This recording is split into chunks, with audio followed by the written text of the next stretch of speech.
Welcome into the Box Score Network. I'm Austin Freed here hosting the Box Score Network mock draft. What is this? 3.0, 4.0? Who knows? This is our best one yet to come by far. I can promise you that. I've got Ben Parker here with me as my co-expert draft analyst. And coming to you from the sidelines of the draft itself, Peyton Davila. We will also have guest appearances by Roger Goodwill, who will be making all of the picks. That is not one of us three, just not wearing a hat. I can promise you that. It's Uh, not. it's not. It's a totally different person. It's as good of a costume as you will ever see. You can put money on that. We're just going to jump right into this, though. I'm going to show you what the draft board looks like here as we get started. This is a mock draft, a what we would do mock draft as a network. We all expertly handcrafted this draft together as a team. And this is our board. This is the board, how it looks to start the night. I promise you, it will divulge from this very quickly and very violently at times. So get a good look, but you're going to be able to throw this out very early. How early? Only time will tell. Ben, do you have anything to add? Peyton, do you have anything to add before we get started into the draft? Yeah, just real quick on my part before we hear the most important person in the room tonight. I'm so excited about this particular mock draft because this is what we would do. We incorporated trades. We did a lot of great things, had four different guys on here doing a lot of well studied stuff, and we'll see how the actual draft works out. But this was a lot of fun. So, really looking forward to see what actually happens here tonight. Yeah, no, I'll go ahead and add. I mean, the floor here in Green Bay is just bustling. I mean, these fans are electric. Green Bay fans are making it very clear they would love to not see a defensive player go in the first round. But who knows? We'll see if that's going to happen. But yeah, all the fans for all the teams here are very excited to see what's going to happen tonight. None of us know what the picks are on the board. Our alter egos helped make the actual mock draft happen, but we, separated that part of our brain and are completely absent. I have no idea what's going to happen with this first pick. So let's just jump right on into it. Here we go. The first pick is immediately traded. The Tennessee Titans trade out. And I'm going to invite Mr. Goodwill. Roger, are you there? Do you have the pick? Hello, fans of Green Bay. Welcome to the 2025 NFL Draft. With the first pick in the 2025 NFL Draft, the Tennessee Titans select Cam Ward, quarterback, University of Miami. Well done, Roger. This was a shock when we saw the trade happen. Uh, the Giants move up a couple picks to grab Mr. Ward. He is well worth it to many. Hopefully, all the Giants fans agree. The Titans were not necessarily seeking a trade, but were open to one, and this seemed a good value. So that was kind of their idea behind this. Ben, what do you think of the move? Yeah, so I was surprised by it. I'm not criticizing it. I was surprised. I just figured Titans, Cam Ward done, right? And all of a sudden, the Giants, who seem to have gone a different direction this offseason, just within the past few weeks, they felt the need to move up and get Cam Ward as well to go with the other guys they already got there in the quarterback room. So very surprised, but I like it. I like the aggressiveness. Listen, if you're in New York, everybody's jobs are on the line, right? Why not go ahead and get aggressive? So I'm okay with it. Yeah, and as you can see here, uh, we have pretty different thoughts on Cam Ward as a prospect. He ranks anywhere from fourth to 21st on our big board, coming in at consensus prospect number 12. And this is the Box Score Network prospect big board. This is four Box Score Network draft analysts rankings combined, and then as well as we're giving you the high and the low so you can kind of see where we differ there. Peyton, on the sidelines, do you have anything from any word down there from maybe the general manager of the Giants? Yeah, Joe Shane actually was just here in the room with us, and he was over the moon that they were able to trade up and get their guy in Cam Ward. They highlighted his leadership and true talent at quarterback. That were the two qualities that sold them on being willing to trade up the capital to come up and get their guy that is going to lead their franchise going forward. Well done. Thank you for getting that. Uh, Doing the dirty work down there in Green Bay. Can't thank you enough for that, Peyton. Ben, anything else before we move on to the Browns with the second pick?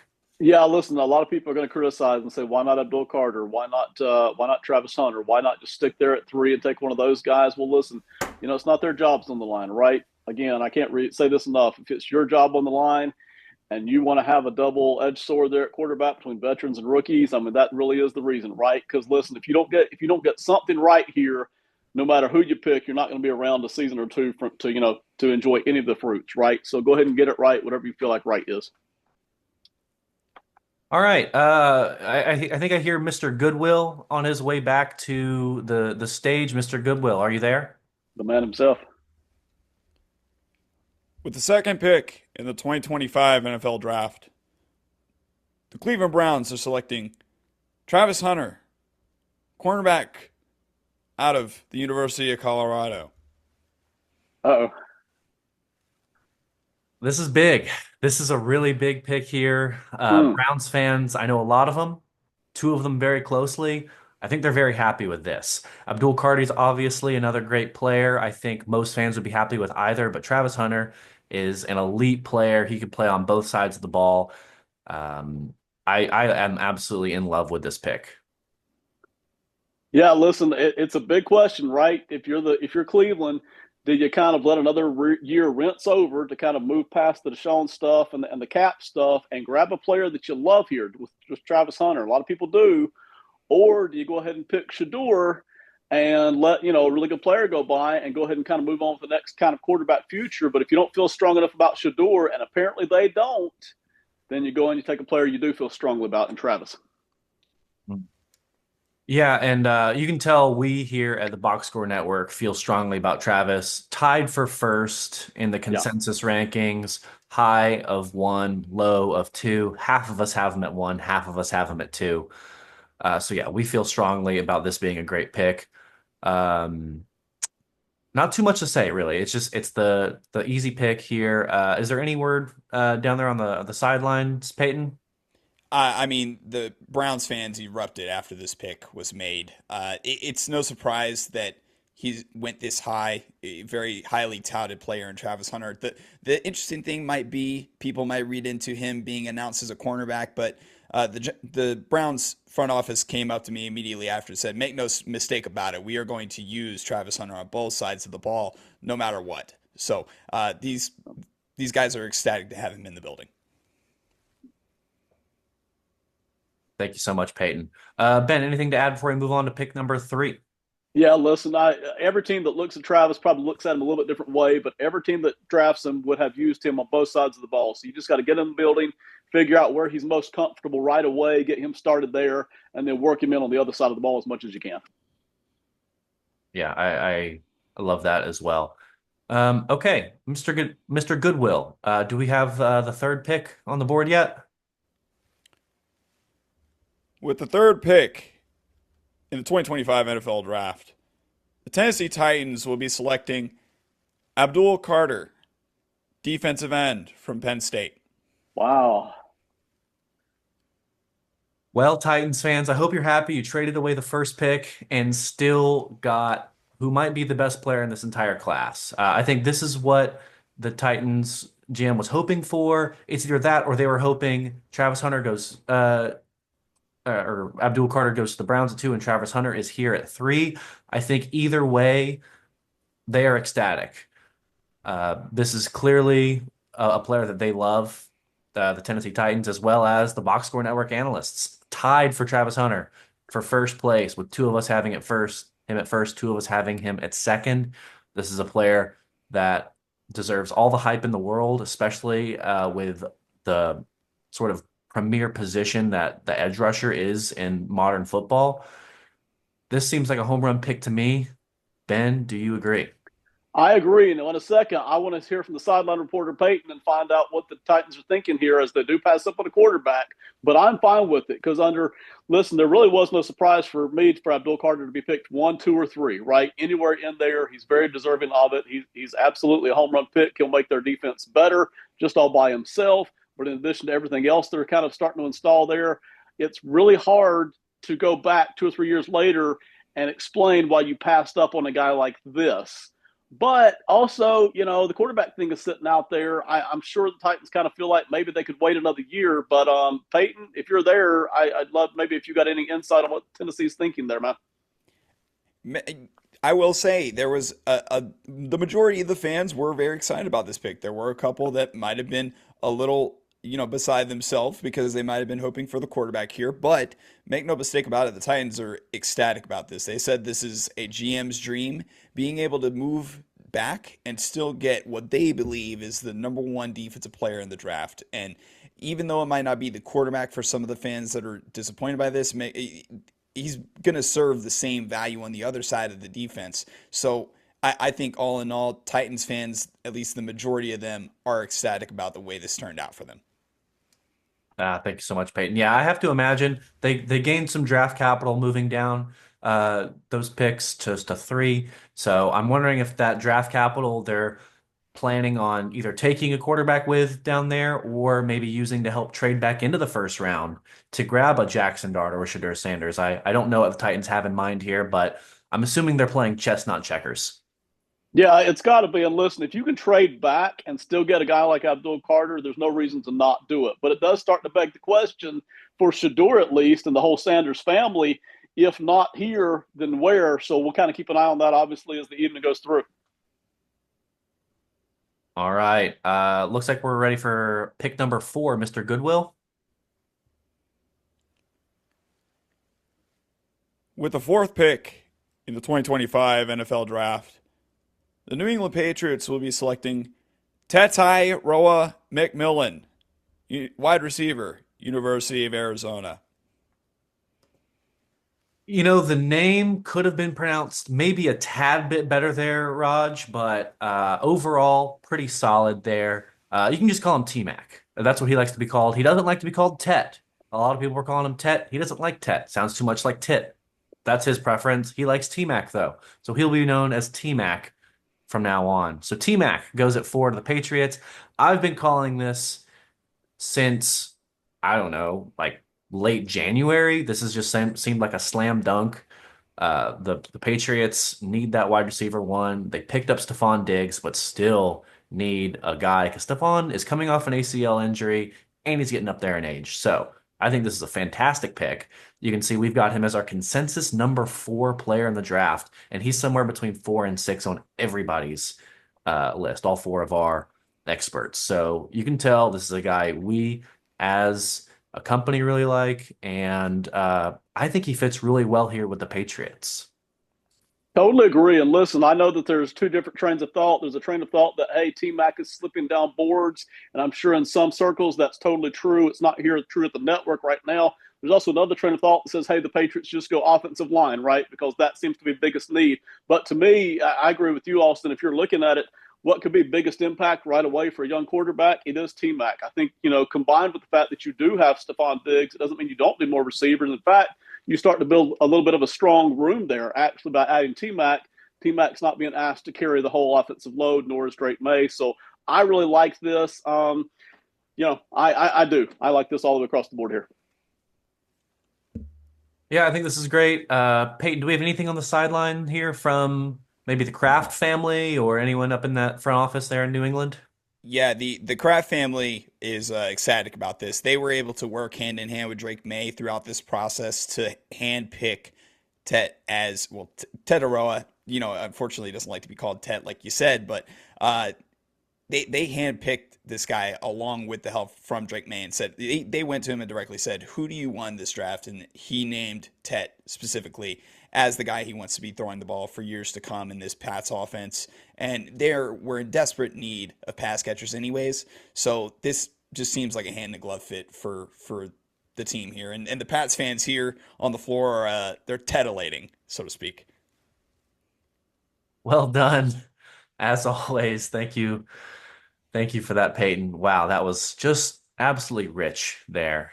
I feel so thankful to have a guy like that down on the sidelines. Yeah, and listen, one final thought here. I'm sure one common theme throughout this entire first round of the draft is trade back, right? Everyone wants to trade back. Well, sometimes you just don't have a trade partner that makes sense to trade back with, and you're happy with the player you can get right in the spot. So, for those of you who wanted to trade back, totally get it. But I do like the pick here for the Patriots.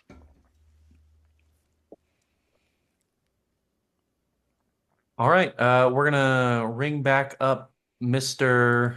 Goodwill. Mr. Goodwill, do you have the next pick for us?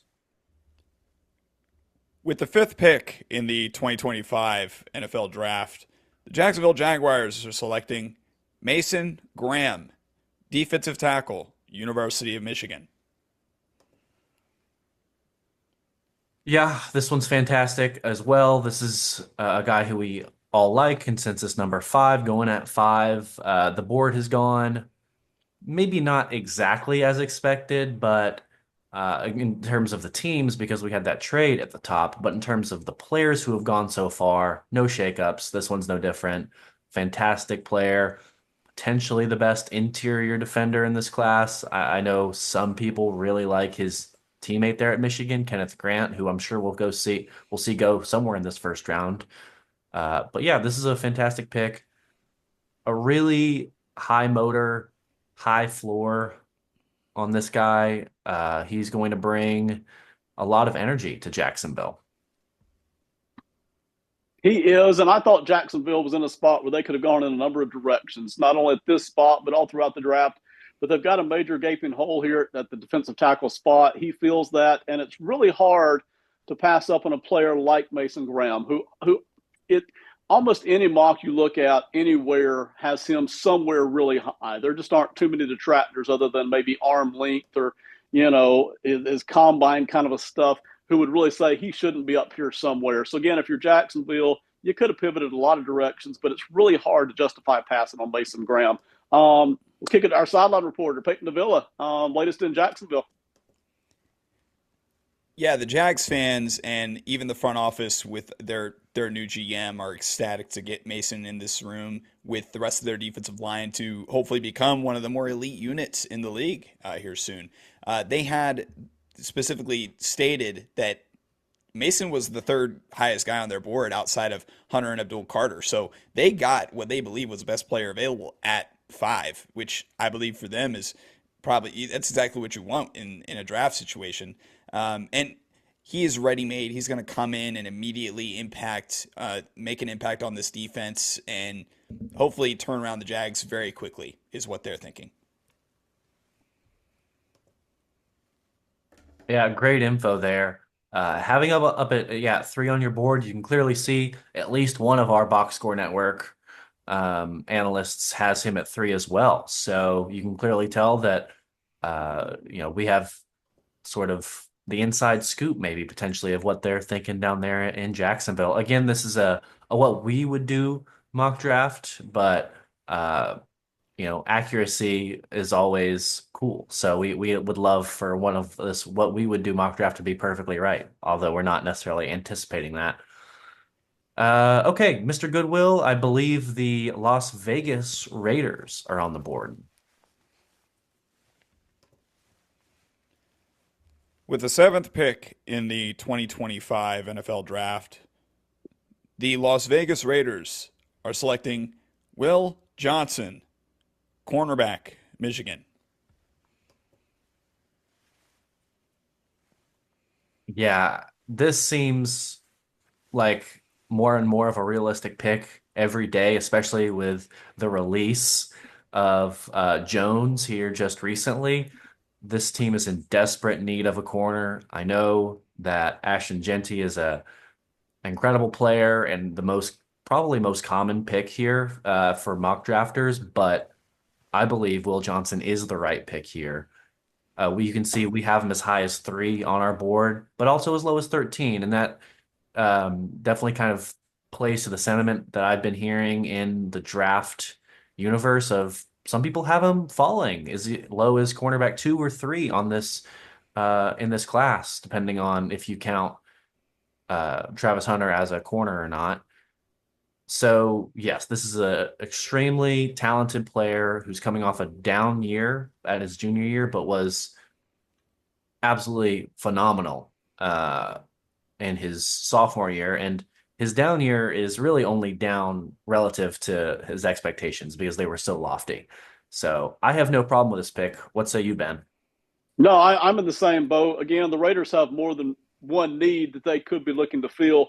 But a lot of us here at the network really like Will Johnson. Obviously, the Raiders do too. This would possibly had the Raiders not hired Pete Carroll and then added Geno Smith. This could possibly have been a landing spot for Shador Sanders, right? But once they did the Pete Carroll thing and age is a factor, and you add in Geno Smith, then that's a closed door. They're obviously not going to do the Shador thing. But you get back to Will Johnson here, tremendous player, 23 tape, as you said, beautiful, 24 tape, a little sloppier, but still not bad. And listen, there are people out there who would have Will Johnson down at 15 or 20 or 22, and that's fine. But I don't think that the entire top 10 in this NFL draft is going to have that on their board. I think somebody, probably multiple somebodies, are going to like him in the top 10, and the Raiders did. All right, Peyton, are you there in Green Bay? Yeah, the Vegas fans do have some mixed reactions to this one. I think a lot of that is based off of the bit of a polarizing feeling about Will Johnson as a prospect, given the injuries and the concerns there. But make no mistake about it, the Raiders are over the moon about getting Will Johnson to be their CB1 at 7. And the way they feel about it is they looked at their division, they looked at the quarterbacks that they're going to be matched up against, and said, we have to do something on the passing defense side of this in order to keep up with these guys, considering that our team is built different than the others. And so they feel like Will Johnson can immediately come in and they can basically fight fire with fire by having him as their CB1.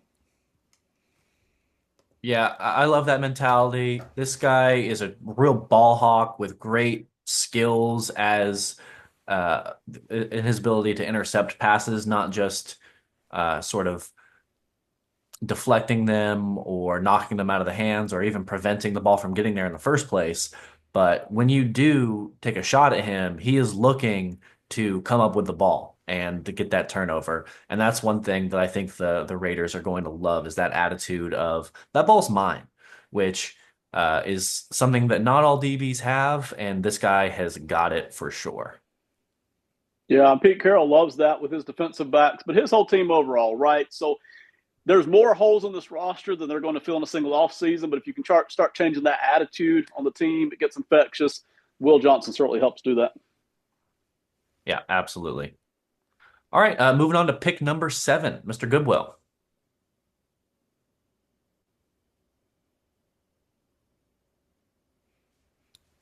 Apologies, as I've been misnaming the pick numbers up to this point. So with the 7th pick in the 2025 NFL Draft, the New York Jets will be selecting Will Campbell, University of Southern Louisiana. That Mr. is Good not the right school. Louisiana State University. Mr. Goodwill, this is exactly what we wanted to see out of you. You were in midseason form. I have no notes. This is a great pick. This is a phenomenal offensive lineman. He's listed as a tackle, but you can absolutely move him inside and have him play guard. He would be phenomenal on the inside. I think he's got the skill and the size to play tackle. I know the size question, especially specifically with the arm length, is borderline, but borderline is good enough to me when you have just the incredible footwork and technique that Will Campbell has.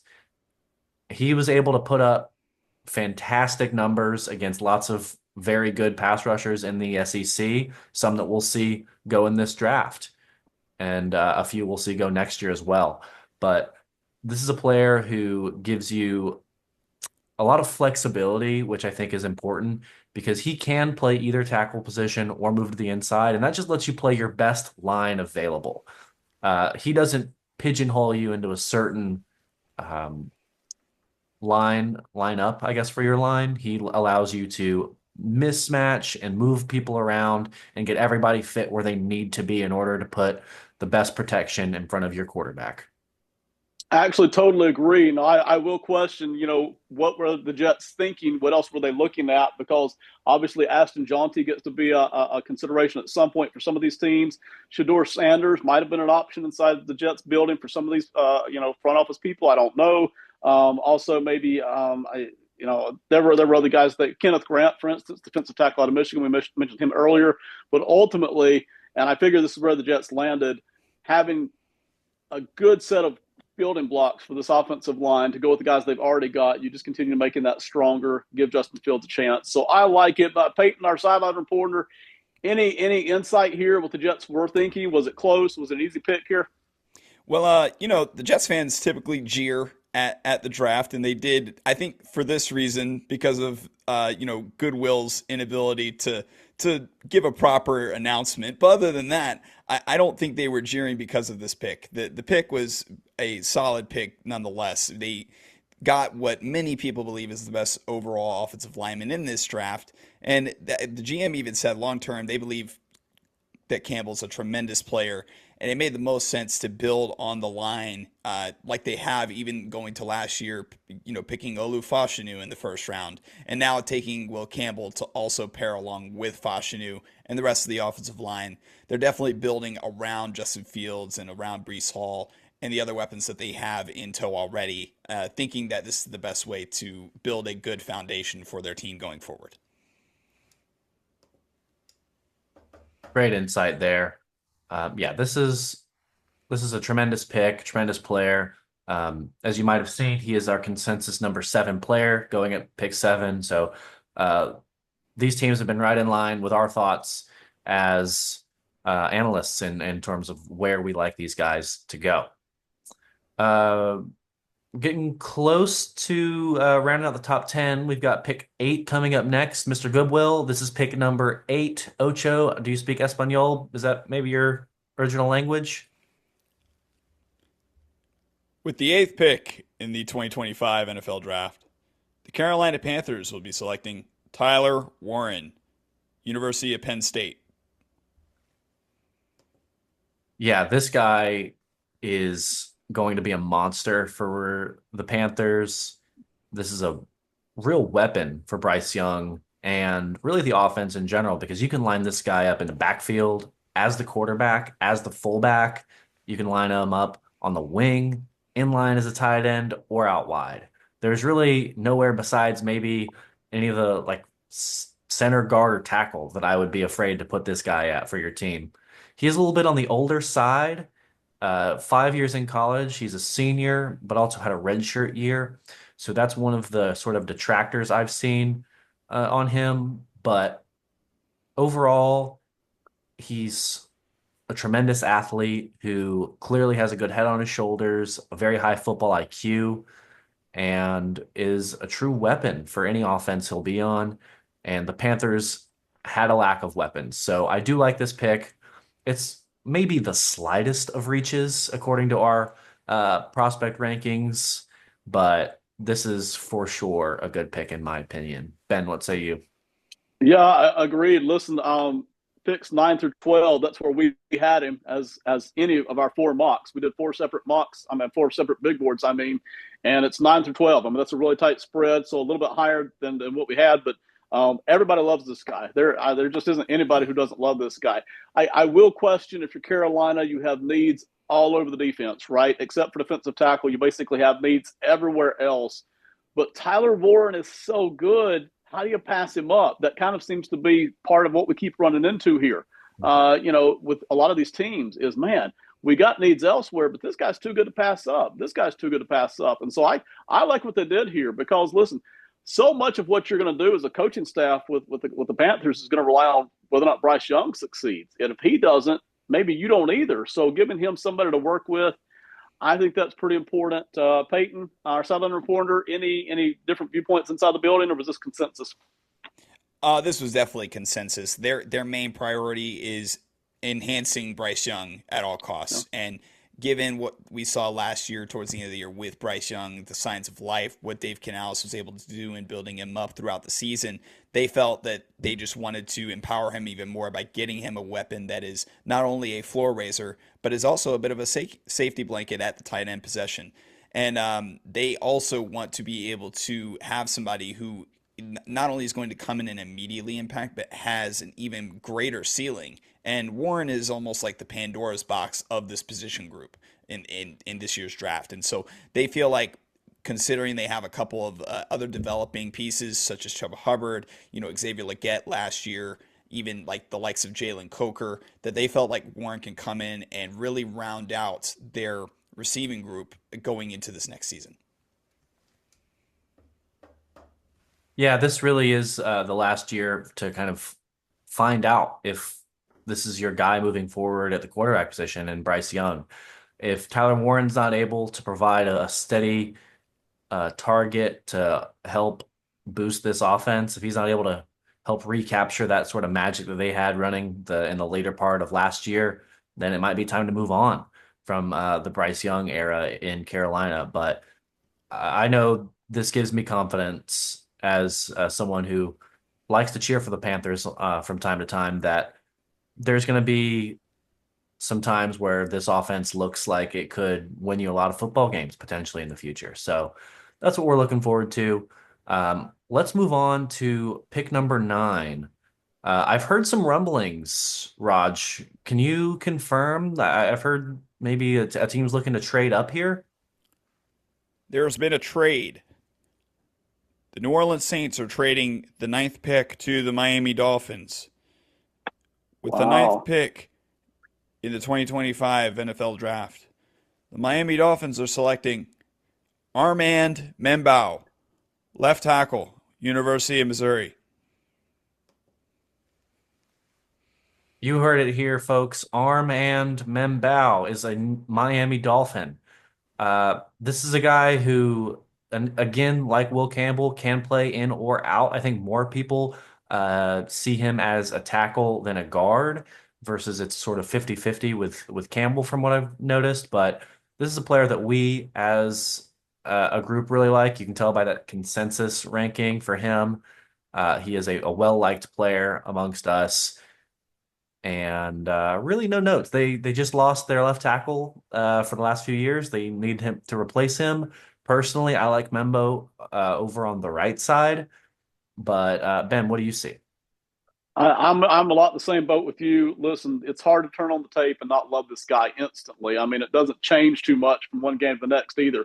Really consistent. The run blocking and the athleticism is just through the roof. And then the measurables and what tape we do have, the pass blocking looks pretty good too. But you hope that he can maybe even grow into that more as he's asked to do it more at the tackle spot. But honestly, guard, tackle, right tackle, left tackle. There's no way you don't love this guy. And I love this fit for this Dolphins team, for the offense they like to run, for the way they like to run the football, his athleticism that comes in. They were needing help on the offensive line. He won't cure all their ills, but I love it. I really love the fit here.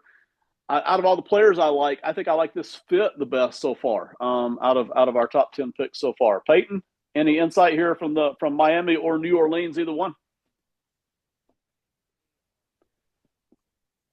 Peyton, can't hear you. Are you there, Peyton? Technical difficulties? Yep, technical difficulties. My mic is back working now, thank goodness. And I will say that the Dolphins are ecstatic to have Armand Membou in the building now.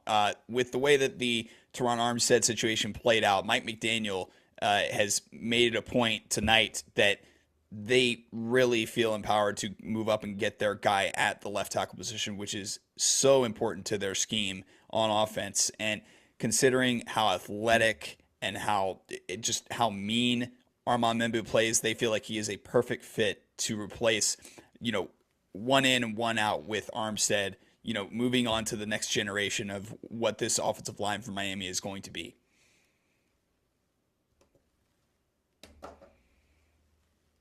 Yeah, that's great work there down on the sidelines there, Peyton. Ben, anything to add before we move on to pick 10? Yeah, just be interested to see what the Saints do in a couple of picks, but obviously they could use more picks. They have more holes to fill, so we'll see what they do here in a couple of picks. Yeah. All right, on pick number 10. Who's on the clock now? Would it be the Bears, I believe, Mr. Goodwill? Are you there? With the 10th pick in the 2025 NFL Draft, the Chicago Bears will select Ashton Jeanty, running back, Boise State University. It's it's like clockwork now. If he doesn't go at 6 to the Raiders, he goes at 10 to the Bears. And there's a reason why. This guy is just a monster in the run game. He allows you to give him upwards of 20 touches a game, and he just gets better each time he touches the ball. You can use him in a committee if you'd like, but you don't have to. Like I said, he can handle those touches, and he can do the dirty work between the tackles. He can hit home runs for you. He showed us in his sophomore year that he is a fantastic pass catcher. He wasn't asked to do that his junior year, but we've seen him do it before, so I feel confident projecting that ability in the league. This is a great weapon. This is a guy that I know Ben Johnson is going to love as a play caller and an offensive architect. And it's a guy that Caleb Williams is going to love as a safety valve that he can just kind of get the ball to and let him do a lot of the work. Can't say enough good things here about Ashton Johnson, and you already said it. I'll just keep the praise on. He can do all the tough yardage in between. He can be your lead back if you want to. Not a lot of running backs can do that these days, but he can be if you want him to. He can catch the football, but the reason he's drafted so high is that home run ability, right? That ability at any point in time and consistently to be able to hit home runs, 60-yard touchdowns we're talking about. So uh, obvious what the Bears are trying to do here as they've strengthened their offensive line. They've added Ashton Jeanty. Peyton, any more insight here to Chicago? Yeah, they are ecstatic to have Ashton Jeanty here. And I know I'm using that word a lot tonight, but a lot of these teams are really happy with the way that this is turning out. And specifically, Ryan Pace was speaking to me earlier whenever they were getting ready to insert the card to, run the selection up to the stage. And they said that with Ben Johnson leading their team, he work hand in hand with what do you need offense work? And clearly in free agency, he said, get me a line. They went and did that. And he said, get me my running back. And Ashton Jeanty was the guy that Ben Johnson had his eyes on the whole time.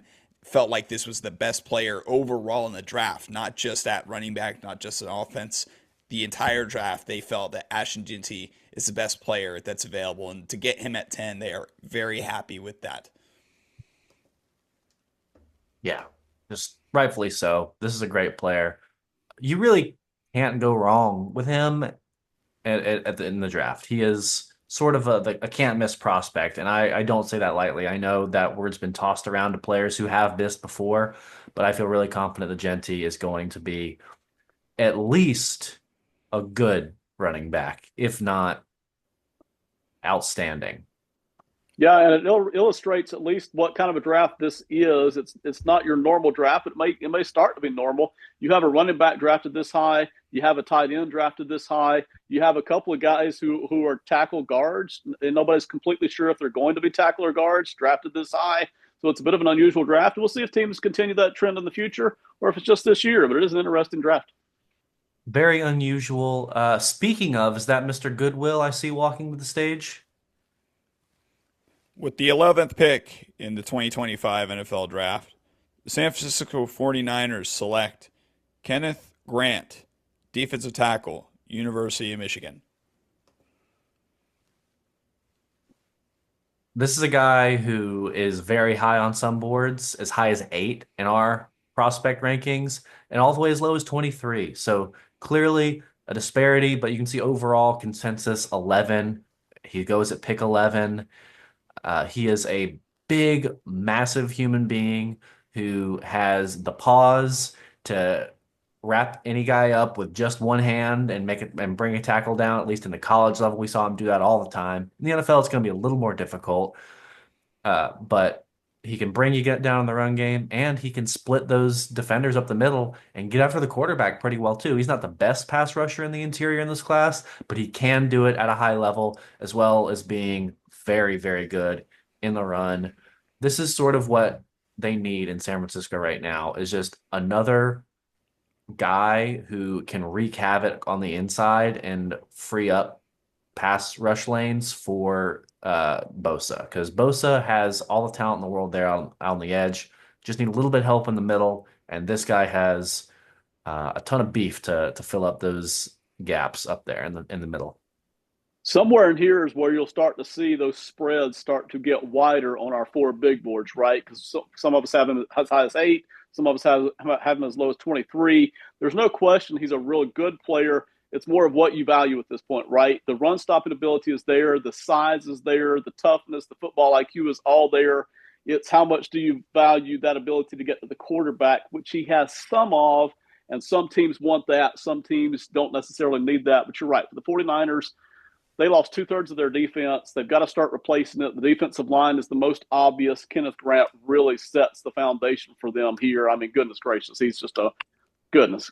Fantastic. Peyton, any more Davila, any more insight here on the 49ers? Yeah, guys. John Lynch and Robert Sala are so happy to have Kenneth Grant be their backbone of their interior defensive line now. And if you remember, Sala in his first stint with the 49ers, he had Eric Armstead and DeForest Buckner on the interior. And those guys vacated. Sala also left for New York. And he had a guy that he liked a little bit in New York named Quinnen Williams. And he feels that one of the things that he needs in his defense is to have that just wreaking havoc defensive tackle. And he really feels like they got their version of Quinnen Williams in this San Francisco 49ers defense as they look to rebuild it.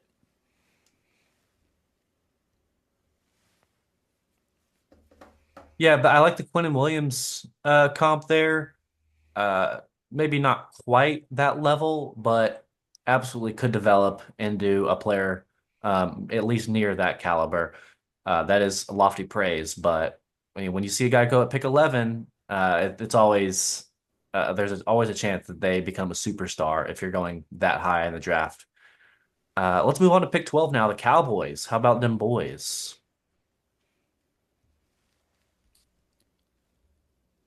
Cowboys fans, you always make a good showing here at the draft. With the 12th pick in the 2025 NFL Draft, the Dallas Cowboys select Malachi Starks, safety, University of Georgia. I love this pick. He is our consensus number 9 prospect. He is as high as 7. The lowest we have him as a group, 4 different people, 4 separate rankings. The lowest he is at is 11. This guy is a true difference maker on the back end. He is a do-it-all safety. He is an athletic freak. He didn't test super well at the combine compared to maybe like a Nick Emanwari, but all the GPS numbers back up him being elite level in speed. You see the play speed and the play strength. There's just not necessarily a knock on this guy, Ben. Do you have one?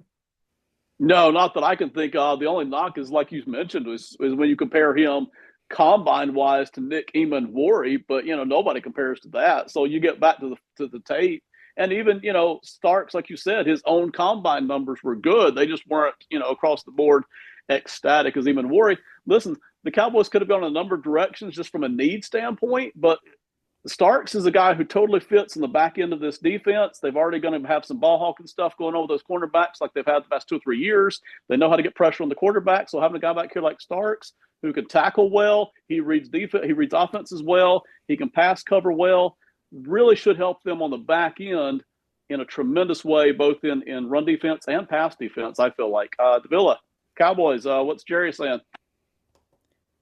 Well, the Jones family is very happy to get Malachi Starks in the building, and when you think about it, they even said themselves that when's the last time that the Cowboys have had a safety that you can really say was a top end player in the league? And they felt like that's something that's been missing from the team for a while now. And to pair him with Trevon Diggs and DeRon Bland, this really is going to solidify their secondary and kind of bring their defense back to a point where it is a respected unit in the league, is what Jerry was saying, that he feels like this team really struggled with over the past couple seasons. So they're really excited about it and can't wait to move forward with him.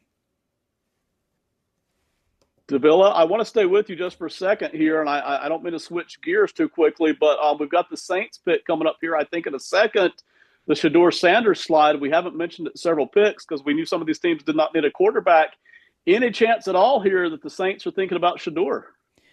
There's some rumors. I mean, we've seen that before tonight, they were thrown into the ring with the Cam Ward trade up as, rumors going around. And it does seem like there's some buzz about them possibly going quarterback, whether it be at this pick or maybe another pick later in the draft. And I'll be interested to see which direction they choose to go here. But as of right now, there's no clear indication on whether this is going to be quarterback or another position. Thank you. Peyton, do you have eyes on Mr. Goodwill? Is he around? Can you see him? I do. Here, give me 1 second. I think he's approaching the stage now. Wow. With the 13th pick in the 2025 NFL Draft, the New Orleans Saints select Jalen Walker, edge, University of Georgia. Wow, yeah. Ben, I thought you were onto something when you were talking about moving down for a quarterback. I liked that idea, but he continues to slide, does Sanders. Jalen Walker is a player that you've seen some tremendously high grades on. Not from us. We have him as high as 12, which is a fantastic grade, don't get me wrong, but as low as 25 as well. So we clearly, as a group, aren't necessarily buying into the Jalen Walker top 10 hype that is sort of going around right now. You see he's listed on our draft board as a linebacker slash defensive end. I think he could be asked to play either. Personally, I see him as more of an edge rusher than a true off-ball linebacker. That's just me. I understand some people totally like his ability to play off-ball linebacker. If that's the case, I don't necessarily like this pick at 13, but as an edge rusher, he has tons of upside, and I think there is an argument to take him here at 13. The Saints certainly think that. So many directions you could go here, and you're right. For us as a network, we don't have him top 10 grade anymore. I did at one time, just basically because of production. I've got him pushed back just a little bit. Still love him. I do feel like it depends on what team he goes to. Obviously, he's going to the Saints here, and I think they're going to use him as an edge rusher with the linebacking core that they have pretty decent. So I figure he slots right in edge for them. Maybe it's 200, 500 snaps the first year, and they try to work him in from there. There are some defenses, though, he goes to. I think they might try to mix and match with linebacker edges. With the Saints, though, it's got to be all edge. Davila, the Saints here, passing on Shedeur and picking up Jalen. Yeah, and I will say that some of the Saints fans seemed a little disappointed that we didn't see quarterback here. But the GM and the team and Mickey Loomis and the new coach with Kellen Moore on staff, and they really felt compelled that they wanted to take best player available here. And their best player available was Jalen Walker on their board. And they did like a couple of the defensive players on the board at the time, but they were very self-aware in this decision is what they wanted to really expound that they need to have a reset period and try and gain as much capital as they can while also getting the most talented players that are on their board. And they really were happy with the way this turned out because Jalen Walker was one of the highest players on their board at the time of the trade, and they were still able to get him at 13. Yeah, I'll be honest, trading down is just a win in most cases in this class. You hear like every other team mentioning wanting to trade down, but it just so happens a lot of the times that there's nobody to trade up with because everybody wants to trade down. So when the Saints are able to successfully trade down, still grab a quality player that they like, that's a win in the draft, at least in my eyes. Totally agree. And at a certain point on these big boards, these teams have these players clustered together so tightly that there's not a huge difference between picking at 13 or 16 in some cases. Mr. Goodell, welcome back. With the 14th pick in the 2025 NFL Draft, the Indianapolis Colts select Colston Loveland, tight end, Michigan. Yeah, I think a lot of us saw this coming. Obviously, they want Tyler Warren. I guess you can't say obviously. There are the few select people who have Loveland over Warren as tight end one. None of us at Box Score do, but we do have Colson Loveland as high as 10 on our boards. So we clearly think very highly of him.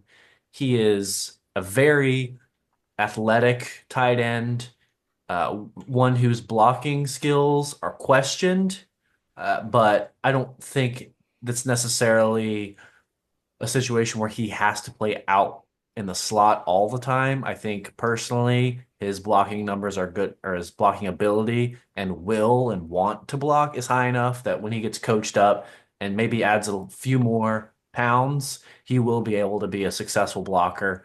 We've seen many tight ends with poor technique develop into good blockers in the NFL. So that doesn't knock his grade down for me like it does some. So overall, I think this is a fantastic pick. This is a similar situation like with the Panthers, who also took tight end. They're the ones who took Warren, where you've got a quarterback that you kind of need to see results from this year. And there are no excuses at this point. They have gotten all the weapons now in Indy, and it's time to see results. I love this as well for the Colts. To me, there are several still defensive needs on this team, but they kind of softened those needs as we headed through the offseason. They did some free agent signings, especially in that secondary, which allowed them really to take whatever player they were in love with. And I think they were in love with, no pun intended, Colston Loveland, who, again, we see a second tight end going very high here in this draft. He deserves it. He's got the tremendous ability to catch the football. And listen, it feels like the seat is somewhat hot there in Indianapolis, and a lot of that depends on possibly Anthony Richardson. So whether it's Richardson or Daniel Jones back there, you need another guy to throw to. This fills that up very well. Davila, how high is the seat there? Does this help them at all here in Indianapolis? You know, they really are excited about Colson Loveland, and I haven't done this a lot, but I'm going to read the quote directly because I found an interesting nugget in the quote that the GM and Jim Irsay provided us.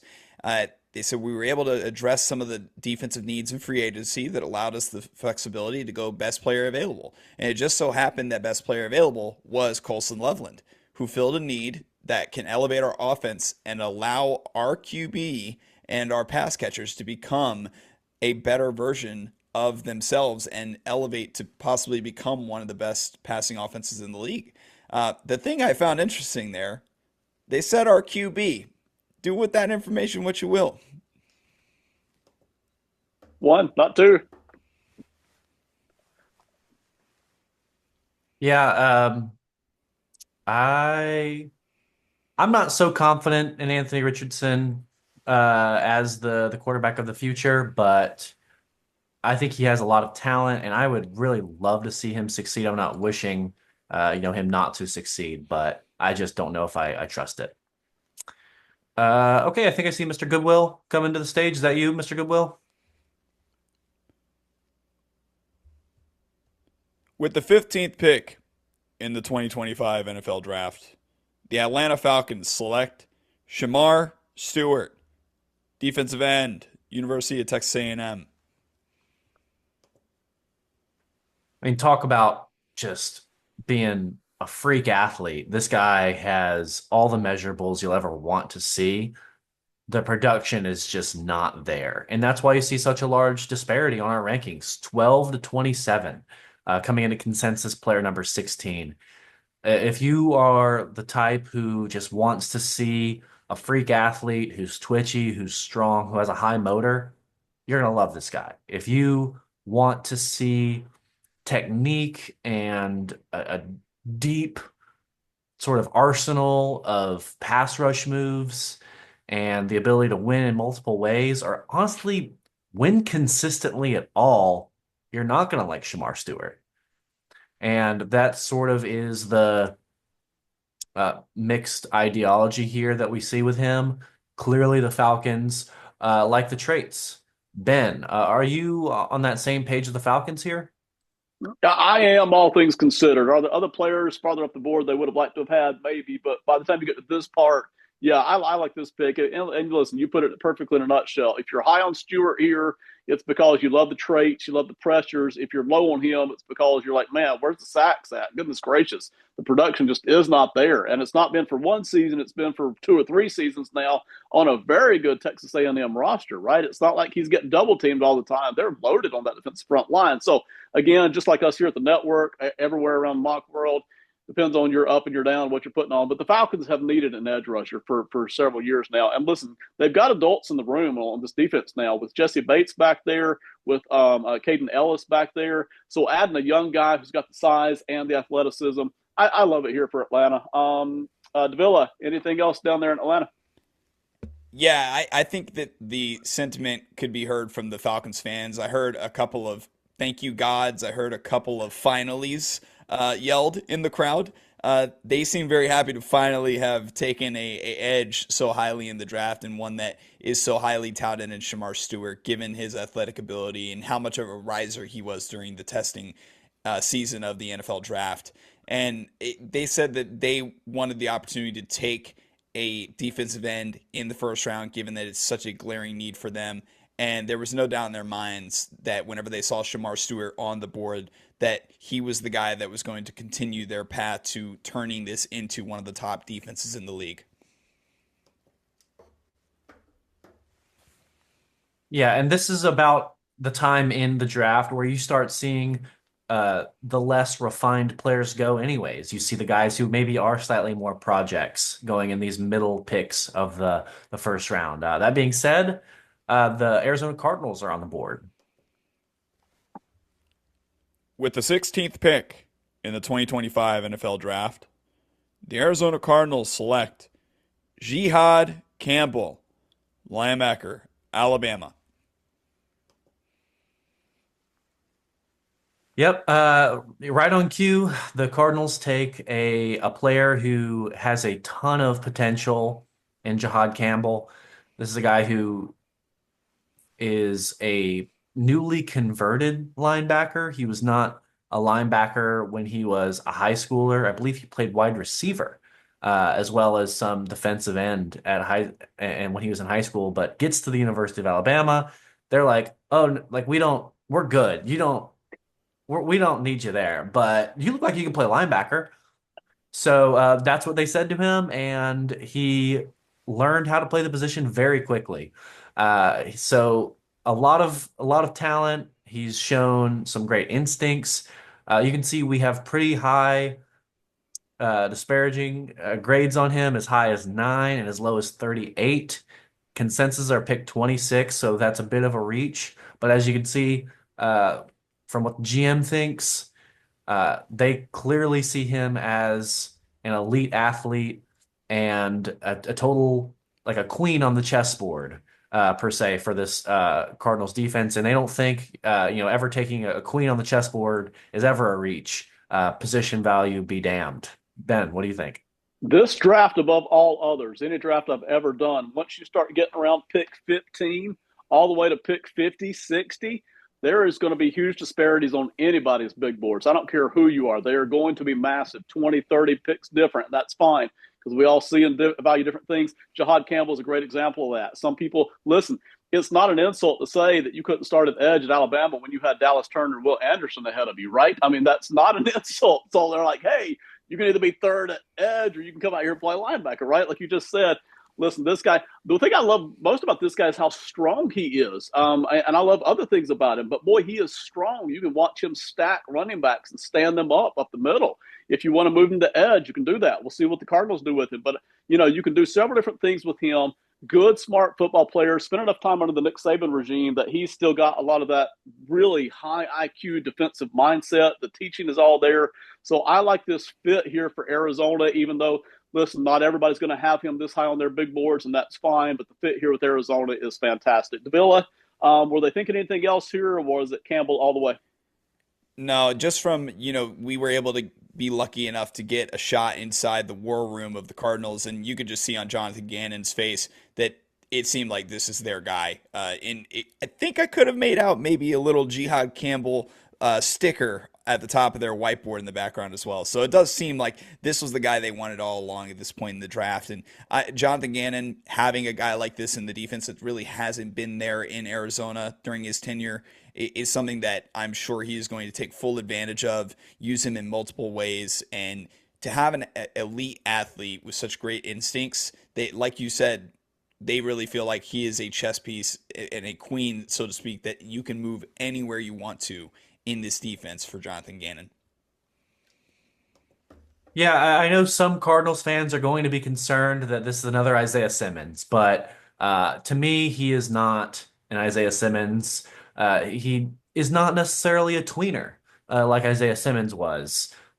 This guy, I think, is a true off-ball linebacker with the skill set to boot. So I feel really confident in saying that.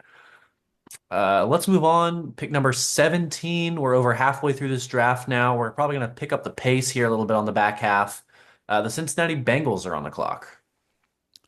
With the 17th pick in the 2025 NFL Draft, the Cincinnati Bengals select Walter Nolan, defensive tackle, Ole Miss. Yeah, and our the rankings continued on the high-low number, continue to be very different.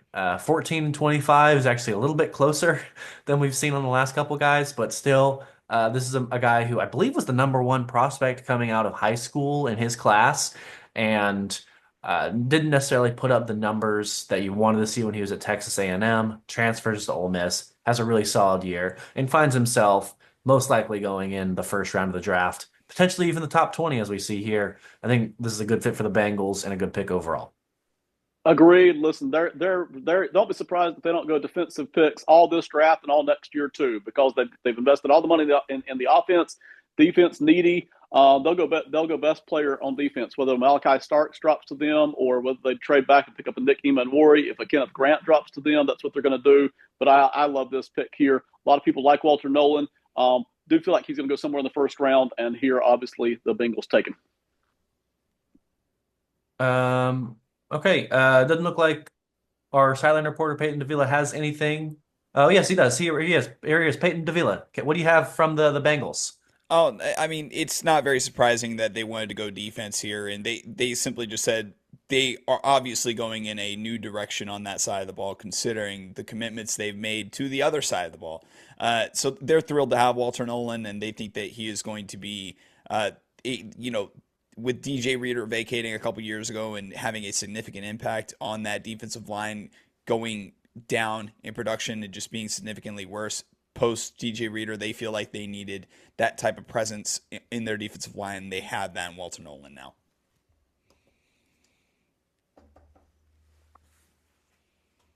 All right, thank you very much. Let's move on to the Seattle Seahawks, pick 18. With the 18th pick in the 2025 NFL Draft, the Seattle Seahawks select Matthew Golden, wide receiver, Texas. This is one I did not see coming here, if I'm going to be honest with you, Ben. The fit could work. Jackson Smith-Njigba is a very good outside or slot receiver. He can play both. Cooper Kupp, I think at this point in his career, is more of that big slot who they just added. And now Matthew Golden's going to be their other guy on the outside, I think. He technically is just okay, needs some refinement. He's got two really good mentors and the wide receiver room to help him improve, which I like. The speed is obviously there.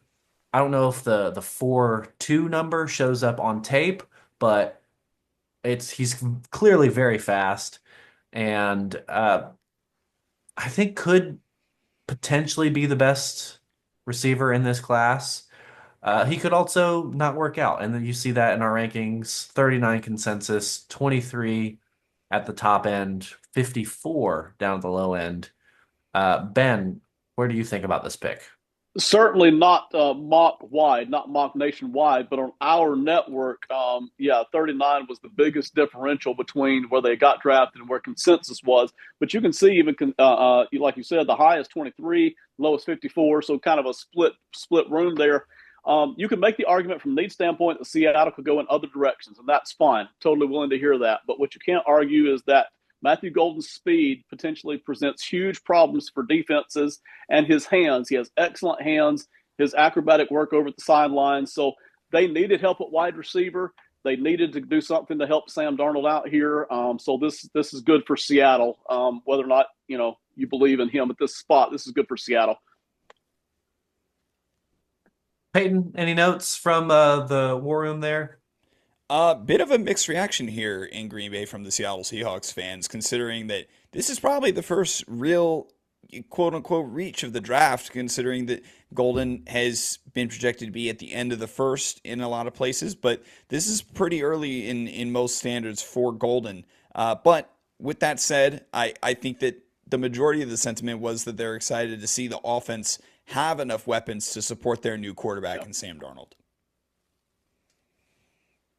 Yeah, you saw Sam Darnold have a lot of success when he was on the Vikings, and he did have that speed on the outside. So from that standpoint, that's clearly something Sam Darnold has had some success with, is a speedy receiver on the outside. So this could work out really well for the Seahawks. Let's move on. Pick 19 now. I believe this is the Buccaneers on the clock. Roger, are you there? Roger, hello? With the 19th pick in the 2025 NFL Draft, the Tampa Bay Buccaneers select Mike Green, edge, Marshall.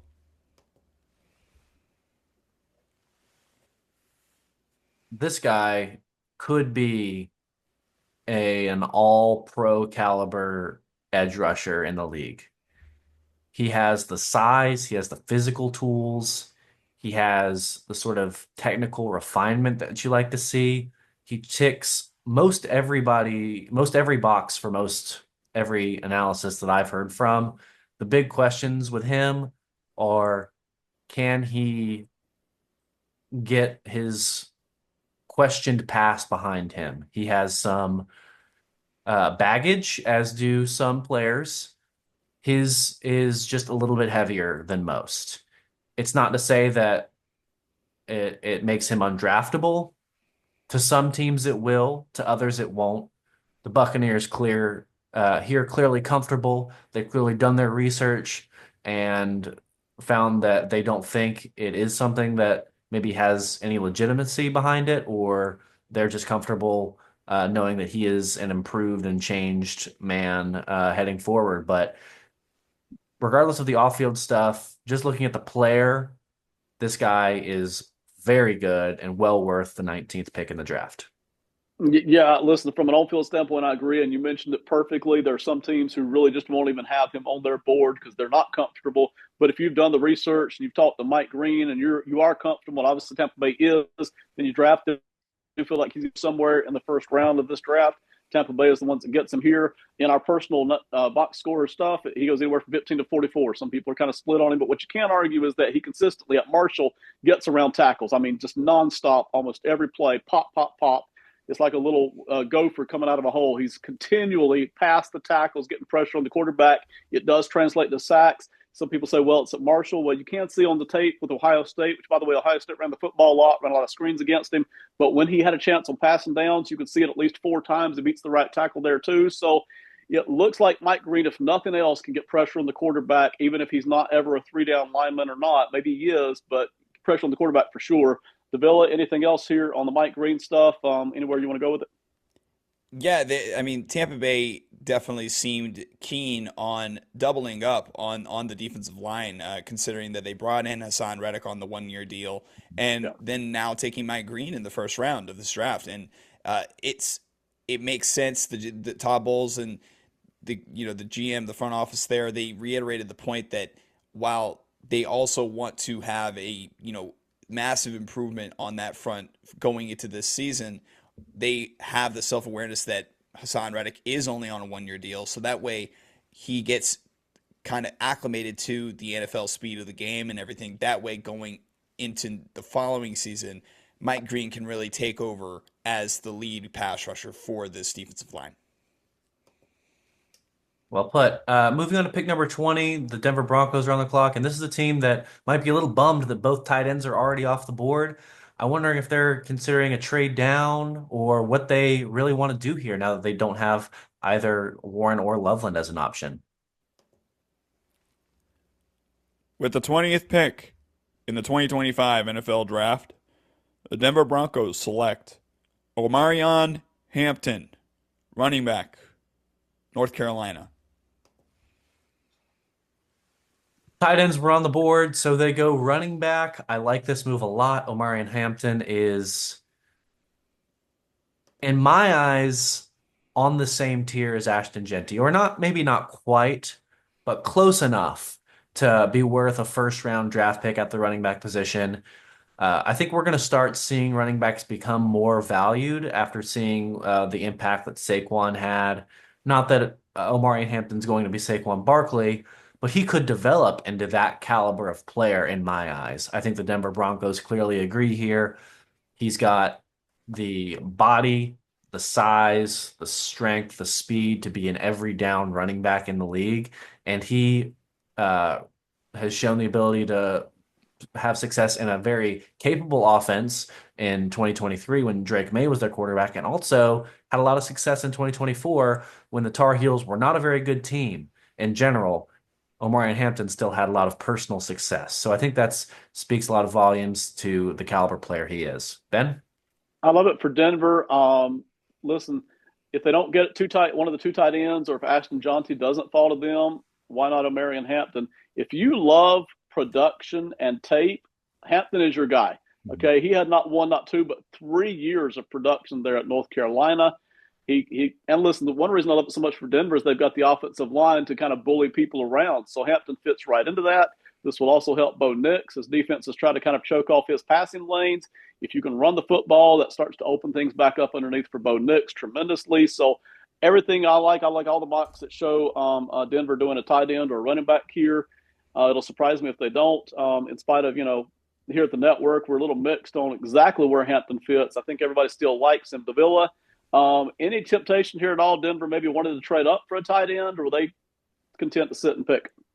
They seemed content after the Evan Ingram signing in the offseason. Sean Payton went and handpicked their tight end that they want to use going into this year, but in a couple years after. But the point being that they wanted to reiterate that not only did they love Ashton Genty, but they loved Omarion Hampton just as much in this draft. And if Sean Payton historically has that hallmark high-end talent running back in his offense, and he felt that that was missing over the past couple years, and now they go out and get Omarion Hampton, who they believe is just as good, if not the best running back in this class in their eyes. Yeah, thanks for that, Peyton. That's a really good point you make about Sean Payton, his running backs. He's had a lot of success with a lot of different guys back there, and on a pure talent coming out of the draft, like at their draft spot where they went, Omarion Hampton, in my eyes, would be the most talented back that he's had. Now, obviously, Kamara developed way past his draft stock and value, but Omarion, man, this guy's a beast. Next on the clock, we have the Pittsburgh Steelers. With the 21st pick in the 2025 NFL Draft, the Pittsburgh Steelers select Derek Harmon, defensive tackle, Oregon. I know this is going to make a lot of Steelers fans happy. They need a defensive tackle, and Derek Harmon is probably the best pass rushing defensive tackle in this draft class. This man has the size and speed combo and technique that allow him to wreak havoc on the interior of offensive lines. And with that line that they already have on the outside, they've got Alex Highsmith, and obviously TJ Watt is, a MVP caliber defender. So adding Derek Harmon to that group is going to spell danger for some AFC quarterbacks. And I know a lot of people were maybe expecting a more run stout or prolific run defender to go here to the Steelers, but the way the board fell, I don't know that they were expecting him to be on the board at 21. So they said, why not grab the elite pass rusher with size that can develop into a great run stopper as well? Viewed from afar, you might can make the argument that the Steelers have other greater, more pressing needs, and that's fine. Once you start digging into it, you look at the age here on the middle of the defensive tackle line, and you start looking at what the Steelers like to do. This is a beautiful pick. Derek Harmon was built to be a Pittsburgh Steeler. I mean, out of all the players in this draft, he's just right up there out of Steeler-esque players. So if there are Steelers fans who are maybe a little bit wanting something else, it will not take them long to fall in love with this guy. Peyton, any news on what the Steelers were thinking here when this pick came on the board? Yeah, interesting nugget. It does seem like Harmon was really high on their board because they specifically stated that they were excited to see him fall to them. So they were maybe even expecting other teams to be high on Harmon. And another little nugget about this is that it seems like they handpicked Harmon to be this pseudo successor to Cam Hayward. And honestly, who better for him to learn from than Cam Hayward, who's one of the best pass rushing DTs in the last 2 decades of the NFL. Yeah, that is great insight there, Peyton. They clearly had him very high on their draft board. We at the Box Score Network had him as high as 19. So pick 21 would be value there if they had him at 19 or even higher potentially. But this is a guy who, as you said, will be able to learn from one of the best to ever do it at his skill set. And this guy could really just take the torch right from him. And that'd be awesome if he could do that. Let's move on. Pick 22, the Los Angeles Chargers are on the board. With the 22nd pick in the 2025 NFL Draft, the Los Angeles Chargers select Jahdae Barron, University of Texas cornerback. Great job, Roger. Nailed that. Roger Goodwill, everybody. Johnny Barron goes here. This is a guy who probably should have been off the board already, according to most people's rankings. We have him at consensus number 15. He's as high as 13. He's played pretty much everywhere in the defensive backfield for the Texas Longhorns. Some see him as a slot-only guy. Others view him as someone who could play outside corner. Either way, this is a team that I think is losing Asante Samuel Jr., and Johnny Barron is able to fill in that hole immediately and be an upgrade, in my opinion. Love the versatility he offers, whether you view him as a slot safety, or push him to the outside boundary on some downs and plays packages. Love that. Love the attitude. I will say the Chargers are an interesting spot here at 22 because they could use help at defensive tackle, wide receiver, even safety. But a lot of those players that they would have loved to put on, like a Kenneth Grant, is gone. Like even the wide receiver who just went off the board a second ago, Matthew Golden, is gone. A Derek Carman, who went to pick before, is already gone. So I think a lot of the players that they would have loved to have seen kind of drop here are gone. I don't think they're unhappy with Jahdae Barron, though. Barron's a tremendous player, going to fit right in attitude-wise with what Harbaugh wants to do on defense. So I really feel like this is a great pick for the Chargers, even though maybe they had some other people they were also hoping would fall. Davila, anything else there? Yeah, they felt like they had their pick of the litter at this point in the draft, the way the board fell, and they ultimately ended up with Jahdae Barron. And the thing that they pointed out in their quote was that they just loved his aggression. And John Harbaugh, big football guy, they felt like it was a hand and glove culture fit, but also a hand and glove fit with what they need on the back end of their defense. And I think that they are going to be really happy with Jahdae Barron and really solidifying that secondary for them. Love the insight. Let's move on to a team that might be heartbroken about him falling there. This Green Bay Packers team really could use a corner. I wonder if they might take the next guy available. With the 23rd pick in the 2025 NFL Draft, the Green Bay Packers select Shavon Revel Jr., cornerback, East Carolina. Mr. Goodwill, I will give you a pass on that. His name is difficult to pronounce. It looks like it should be Siobhan Revel. It is Revel, as we've been told. Um, Also, the first name is odd. It's not necessarily Siobhan either, so we'll give you a pass on that one.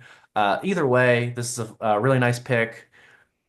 The Box Score Network rankings have him as high as 16, as low as 36, consensus 22.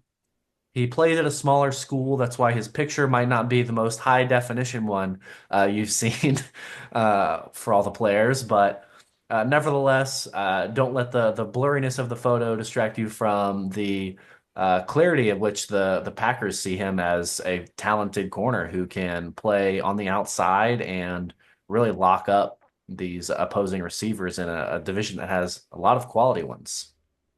Yeah, and listen, for those folks in our network and mock nationwide who have him farther back in the second round, that's fine because hey, listen, there is an injury involved here. There is small school questions involved here, and then there's just whether or not you like the tape. But for me, it's hard to look at this tape and not see a guy who can't compete at cornerback, legit corner in the NFL. He's got the ball hawking skills. He's got the aggressiveness. He's got the size. He's got the athleticism. So I like everything about it. It suggests to me. And this is the one time I will side, the only time I will side with Commissioner Goodwill tonight, up until recently, about last week, honestly.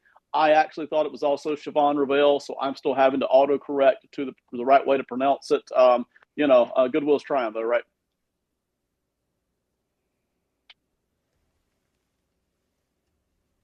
Hey, do you have any notes on Mr. Goodwill's performance tonight and how he said pronounced Mr. Revel's name? Well, that's one of the Ten Commandments of reporting is get the pronunciation right. And Savan Revel is the correct pronunciation, and I almost messed it up there. But we are hearing from the Green Bay fans that they're pretty excited about this, and with one of the elephants in the room being the Jair Alexander situation here in Green Bay, and considering that they felt that Savan was the most talented player at the position left, they felt compelled to take Savan, given not only the physical and the athletic traits, but they love having these super high end corners in this defense, and they feel like he's a versatile piece that they can move inside and outside in that defense, regardless of whether or not Jair is going to be back with the Packers or is going to be leaving elsewhere.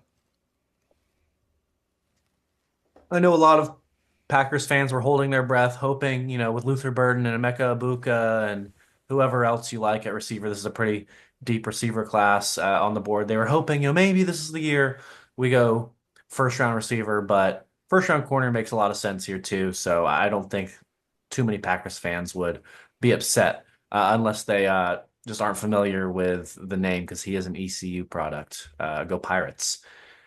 Let's move on to pick number 24. The Vikings are on the clock. The Vikings have traded their pick to the Tennessee Titans with the 24th Uh-oh. pick in the 2025 NFL Draft. I have a feeling.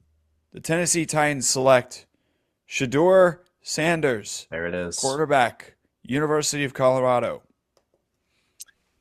Wow. Well played by the Titans general manager. Hmm. This is a fantastic move. You trade down in the first round. You clearly like Shedeur Sanders, so you trade down, don't take Cam Ward, get Abdul Carter, and then use that pick that you acquired to sneak back in to the first round at 24 with Sanders still available. It was a risky move because you didn't know if Sanders was going to be available here. We talked about he might even go as high as to the Saints at 9, or were they traded back and to 13, or the Steelers are in play for a quarterback. There's a few places he could have gone, but they took the gamble, and I think it paid off. You can see at box score, we have him as high as 19, as low as 49. Consensus, our 33rd ranked player. Uh, I like the move. They need a guy, and this is their guy now. And you got him at a first round contract where you can extend that fifth year option, which is obviously very important for a quarterback.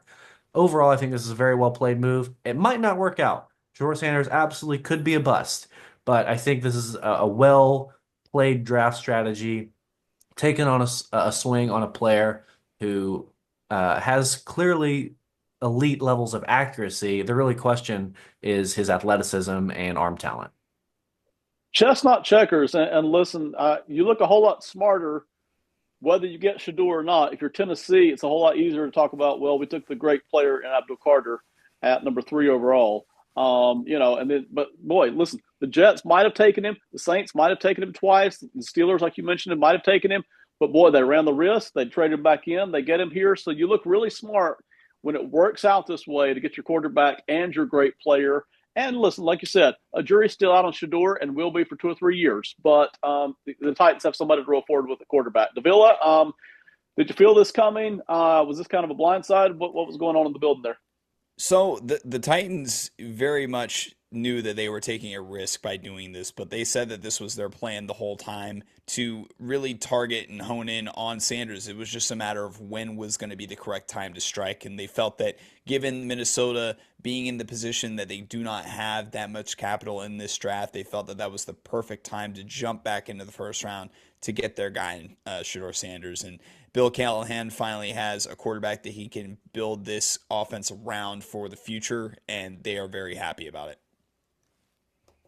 My gut tells me, since they said this was their plan all along, that they didn't really want Abdul Carter at 3. They really wanted Travis Hunter at 3 and to pair him up with Shedeur Sanders and take later. My gut, that's what it's telling me. They took the risk. They didn't get Hunter, but you can't be mad about having Abdul Carter land in your lap. You get your quarterback here. You still need weapons, though, for him to get to. So I wonder how they're going to handle that later in the draft. If we see another trade up for them, that would be wild. A third trade into or a second trade in, a third pick in the first round. I don't see that happening, but who knows? This has been a wild first round. Let's move on to pick number 25, the Texans. With the 25th pick in the 2025 NFL Draft, the Houston Texans select Josh Conerly, offensive tackle, Oregon. This one would shock a lot of people that Connolly was taken before Kelvin Banks in this mock draft, but Kelvin Banks is seen as a guard by a lot of really good draft analysts. And Josh Connolly is a left tackle or a tackle specifically, probably a left tackle through and through. And that is what the Texans need. They traded away a top 3 left tackle in the league because apparently he wasn't a very good locker room presence, and they are really big on culture in Houston right now. And on all accounts, Josh Connolly is a great leader and a really solid left tackle to boot. So it might be a downgrade from Tunzel to Connolly at first, but overall, I think they're going to appreciate his ability to play and ability to be just a really good locker room presence. We see teams sometimes, like Houston, make moves away from good players on say, a position group, whether it's the offensive line or whatever, and then not supplement that in the draft. But in this case, it was real easy to slot an offensive lineman right in here to Houston because they need it. The need is obvious. They're not bereft of talent at the offensive line, but they really did need somebody in here. Connerly fits that. It's going to help out Stroud. So I really like this pick here. Peyton, you got anything? Yeah, to Ben's point, the brass there in Houston, along with D'Amico Ryans, felt like they really needed to do something about the offensive line, considering it was one of the biggest issues their team faced last season. It was a big reason why they did not advance as far as they had hoped throughout the playoffs. But with the moves they made this offseason, with the 2 trades, moving some of their offensive line, they really felt the need to refresh this offensive line, and they did that in selecting Josh Connolly.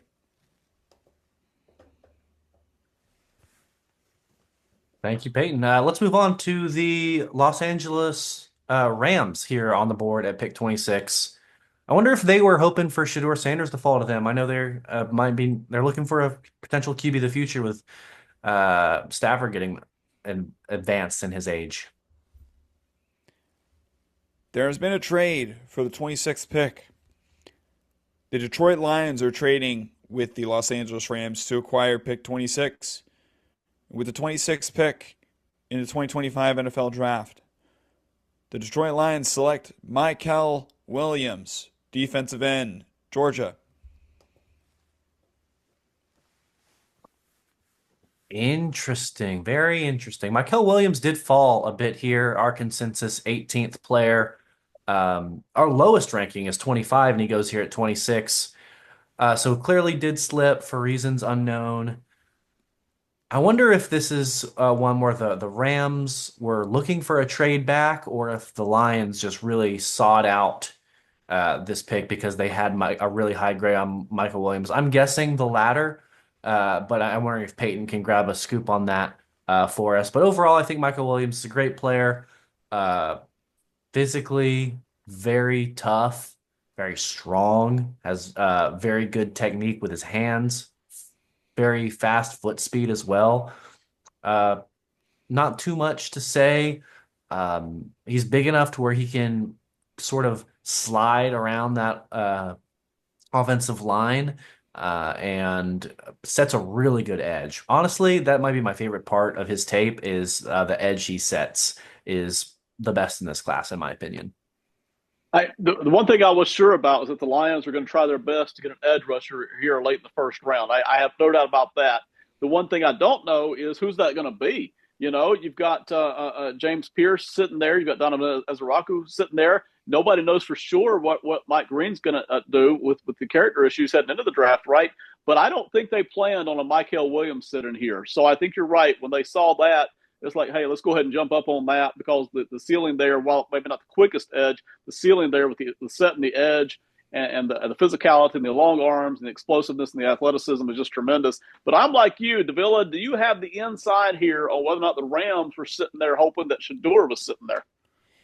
You know, it's hard to say, but I mean, you have to think that might have been part of the equation here in this trade, and given the way the board has fallen, maybe they felt the liberty to say we have a couple of guys after the quarterback position that we like at this point in the draft, and given the stage in the game that the Lions are, they seem like they're pushing their chips in and found a good trade partner in the Rams to move up and get a guy who is going to play opposite of Aiden Hutchinson, elevate the defense even further. And it feels like Dan Campbell is going to love Mykel as far as just how much of an athlete and how big he is athletically and even like character. I think that this is a really good fit. It does seem like the Lions fans and even the War Room also loves the fit, considering that they were able to be aggressive and go and get Mykel for their team. Great work as always from our sideline reporter there at the draft, Peyton Davila. Let's move on. Pick 27. The Baltimore Ravens are on the clock. A lot of ways they could go here. With the 27th pick in the 2025 NFL Draft, the Baltimore Ravens select Kelvin Banks Jr., left tackle, Texas. Yeah, this is another guy who slid back-to-back sliders, if you will, with Michael and Kelvin Banks. Consensus 14 for Kelvin Banks Jr., with his lowest spot being 20, going here at 27. This seems like an absolute steal of draft, whether you have him, as I mentioned earlier, some people have him as a guard, some people have him as a tackle. Personally, I think he would be a fantastic right tackle or right guard. I like him on that right side of the line. I think something about his body and the way he moves just screams right guard to me. I think he could be elite there. But Ben, I'm going to pass this over to you. You know a little bit more about the line than I do. Where do you see him fitting on this Ravens line? I agree, at least for now. And by the way, I'm sorry I switched off of AirPods that died, and I'm now on the audio of the mechanism here. But I agree with you. Kelvin Banks for now with the Ravens slides to guard. I think that's the immediate look here. And listen, maybe there's a day someday where Ronnie Stanley, who was already a consideration this offseason whether or not to pay him or let him go due to kind of age and performance issues. They decided to keep him, so they're good with that for now for the next couple of seasons. But you strengthen this offensive line. I don't think there's any question the Ravens wanted to do that, get more athletic and tougher at the same time. So I love them there on the right side, probably guard, but they can also push him out the tackle. Maybe someday, 2 or 3 years from now, maybe he does kick over to left tackle, when Stanley leaves. So it's a lot of things you can do here. They could go strength and athleticism at safety with Nicky Manwari. They could have done it over at if Michael Williams had dropped here, they could have done that as well. But the way the board fell, I think they're totally happy with Kelvin Banks. Peyton, what you got for us? Well, I will say that it does seem like this might be a case of the Super Bowl champions setting a trend here where, and we know that the Ravens are a smart organization, but considering that there's a lot of similarities in the type of offense that is, the foundation of what the Ravens are, it's not very surprising to see them strengthen a strength and going and getting the best offensive lineman left on their board to pair with Roger Rosengarten and the re-signing of Ronnie Stanley to create a even better offensive line to build around both Lamar Jackson and Derrick Henry. Great news as always. So after the trade back down from the Rams and the Lions, I believe it was, who was originally here at pick 28, the Rams are now on the clock. So after trading back, let's see what the Rams decide to do with this pick here at 28. There has been a trade for the 28th pick. The Kansas City Chiefs will be trading with the Los Angeles Rams. And with the 28th pick in the 2025 NFL Draft, the Kansas City Chiefs select Josh Simmons, tackle, Ohio State. Yeah, another guy who slid way down our boards, consensus 19, as high as 15 on the boards. In my opinion, the best tackle in the class. He is dealing with a significant knee injury that has lowered his draft stock. I don't think it makes him drop all the way to 28. I don't. But in this case in which he did, the Kansas City Chiefs jump on it. They trade up a few spots to make sure they go get their guy. They see they were probably hoping that both Banks and Simmons would stay on the board for a little bit longer. That way they could guarantee getting one or the other at their original spot at 31. But when Banks goes off the board, they say, okay, we got to go get Connolly. We cannot let anyone jump up and take him now and take Simmons now. So they go grab Simmons, and what I consider a terrific move from the Kansas City Chiefs. Yeah, listen, if I'm the Kansas City Chiefs and I'm talking to beat reporters and mock draft analysts all, ever since February, I'm telling everybody in the world how much Simmons sucks and how much Connolly sucks. And boy, these players just really, we've got second round grades on them, et cetera. But boy, I'm sitting there late in the first round hoping that one of those two guys, right, Simmons or Connolly, actually falls. They didn't quite wait that long. They went ahead up to 29 here and grabbed him because you never know what other teams are thinking. And I like it because they've had a needed tackle. Does this fix it? We'll find out, but they had to give themselves a chance here. You can't continue on here with two tackle spots that are just in total flux for basically 3 seasons now. So it's an excellent move here by the Chiefs, who have a reputation for being aggressive in spots, right, when they need to, right? So they did it here. They get their tackle, Simmons. I do think it'll lock down this tackle spot for them for years to come. I think it's a really good move here by a good organization. Davila? Yeah, the Kansas City Chiefs are ecstatic to get Josh Simmons in the building, considering that the moves that were made this offseason on their offensive line and just some of the instability that proved to be a problem in the Super Bowl, most notably throughout last season. And so this seems like a obvious need that was addressed aggressively by the Kansas City Chiefs in an effort to protect their most valuable asset in Patrick Mahomes. And I know for a fact Kansas City is tired of using 2 tight ends and 3 tight ends. They don't like doing that. They want to go 5 wide. They want to throw deep. You can't do that when you're struggling at both tackle spots, right? You need at least one tackle to hold up. If they can do that, then they can unleash the Mahomes deep threats again, no matter who the receivers are. All right, up next, the most surprising team of 2024, who is now picking at 29. Nobody saw them picking this late, but the Washington Commanders are on the board at 29. Roger Goodwill. With the 29th pick in the 2025 NFL Draft, the Washington Commanders select Luther Burden III, wide receiver, Mizzou. Wow. Props to Roger Goodwill for knowing that the three I's at the end of the name meant the third and wasn't just I. I was kind of anticipating that. So good on you, Mr. Goodwill. I tell you what, this is a very electrifying athlete at receiver. He can play inside or outside. He has very good hands. Route running is sort of all over the place because he's such a good athlete. He doesn't need to be crisp in his routes, so that'll be something he'll have to work on. But I'm really excited to hear your thoughts, Ben, and then specifically Peyton's thoughts because I saw him standing over there in the Washington camp and talking for a while. So I wonder what kind of inside scoop he might have gotten while he was over there. But first, Ben, what you got? Yeah, that'll be a great insight there. So I'm looking forward to that. Listen, Washington has needs all over the defense. I mean, big ones, bad ones. But a lot of the guys that they would really have truly coveted, a lot of those guys have gone. So now you're kind of looking at edge rusher, maybe a safety in Nicky Manwari, or do we build a strength? We've got this rookie quarterback who is doing way better than anybody really thought that he would. So let's support him here. And I like that concept. Okay. If the Commanders feel like they need to strengthen that receiver room even more and make it stronger for Jayden Daniels here so that success on that side of the ball football can continue, I'm all for it. I love the concept of making something strong even stronger, that make it so much more difficult for teams to try to stop that. Davila? Yeah, the Commanders are absolutely pushing the chips in. That was the sentiment that we got from Dan Quinn and the staff there, and it seems like they are being hyper aggressive in this, especially given the era that we're in, where if you hit on the rookie quarterback, it's go time from that point on, which is what's going on in Washington now. They go and get a third receiver to insert into their offense after already having Terry McLaurin, after trading for Deebo Samuel.